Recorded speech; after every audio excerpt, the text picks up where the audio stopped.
How to screenshot on Picsart.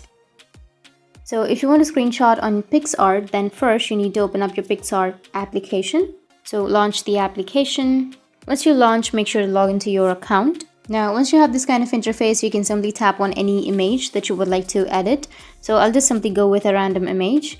Once you selected the image, what you need to do is just simply go with the effects or stickers, anything that you're comfortable with. So just go and edit the image. Once you edited the image, then on the top, you will have a save option. So simply tap on save and it will save to your gallery. You'll have an option to share it on your Pinterest, Instagram, Facebook, Snapchat, WhatsApp and everything. And you will also have an option to save as JPG, PNG and PDF. But to save as PNG or PDF, you need to have the Plus subscription. But you can save as JPG for free. So you can tap on it, save as JPG and then tap on save, choose the quality and then save, and your photo has been saved to your gallery. So you don't need to screenshot it.